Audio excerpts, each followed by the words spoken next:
Donc, j'ai eu un petit souci de caméra, donc je reviens sur la vidéo. Donc, au préalable, je vous rappelle que donc on avait collé donc ce cadre avec le décor. Harry Potter a toujours son aimant derrière son dos. Et vous voyez les bases, il faudra laisser assez de place, les filles, entre le passage de votre enveloppe. Donc je vous montrerai tout à l'heure, je vous remontrerai le deuxième exemple Harry Potter que j'avais. Mais celui-là, j'ai voulu le faire à l'horizontale, mais le premier que j'avais fait est à la verticale. N'oubliez pas de laisser assez de place pour pouvoir faire votre enveloppe, surtout quand vous mettez votre scotch épais. Voilà, donc on revient sur le collage, vous centrez votre page sur votre base de carte, voilà. Et vous vous rappelez, on avait laissé quand même pas mal de rubans sur le côté gauche plutôt que sur le côté droit. Je vais remettre mon Harry Potter correctement. Et si je tire, voilà, j'ai ma petite enveloppe qui apparaît. Vous pouvez y glisser un petit mot, vous pouvez y glisser, suivant comment vous faites votre carte, vous pouvez presque y mettre une Mémoridex. Parce que sur l'exemple que je vais vous remontrer juste après, franchement, je suis sûre, une Mémoridex, ça rentre facile dans l'enveloppe. C'est une petite idée comme ça au passage. Donc, maintenant qu'on a réalisé ce système, vous pouvez, en ayant tiré au max votre enveloppe, voilà, moi elle est au max, voilà. Ce que l'on peut faire, c'est raccourcir du coup notre ruban. Voilà.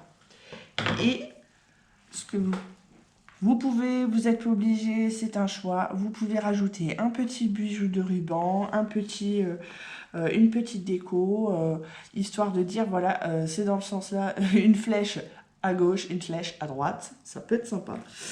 Voilà. Donc, je retire mon... Ah, c'est quoi, c'est la mienne. Alors, attendez. Hop, voilà, rentre bien. Voilà. Bah non. Bah alors, qu'est-ce que tu nous fais? Ah, c'est mieux là, comme ça. Voilà. Ouais, j'ai les rebords de mon enveloppe qui étaient un peu trop épais. Sans doute parce que mon scotch n'est pas assez épais. Oh. Donc, ça, c'est la base de carte qu'il faudra donc réaliser pour le prochain défi. Je vous remontre la carte à la verticale que j'avais faite. Voilà, c'est celle-ci. Et je vous remontre, c'est Edwige qui grimpe. Et vous voyez l'enveloppe, on peut facilement y mettre une mémo. Franchement, j'en ai pas là sous la main. Mais je suis sûre une de mes Mémoridex rentre largement là-dedans. Et du coup, je redescends avec Edwige. Bon, c'est normal, hein, vos dessins sont systématiquement... Ils tournent, vous regardez Edwige, elle n'est pas droite. Des fois, elle part à gauche, des fois, elle part à droite. Mais c'est pas grave. Franchement, le but, c'est de faire un petit peu magique. Voilà. Donc, je vous remontre les deux cartes que l'on a réalisées, enfin, que j'ai réalisées, donc sur le thème d'Harry Potter.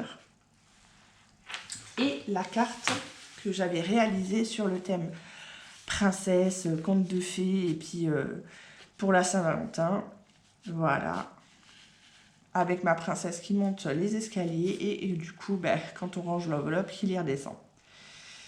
Et bien sûr, voilà. Voilà. Voilà, alors, j'espère voir bientôt vos créations. Je vous fais des gros bisous. Si vous avez des problèmes pour réaliser cette carte, n'hésitez pas à me laisser un commentaire et j'y réponds dès que je rentre de mon travail, en général en milieu d'après-midi. Voilà, je vous fais des gros bisous et je vous dis à bientôt. Salut, salut!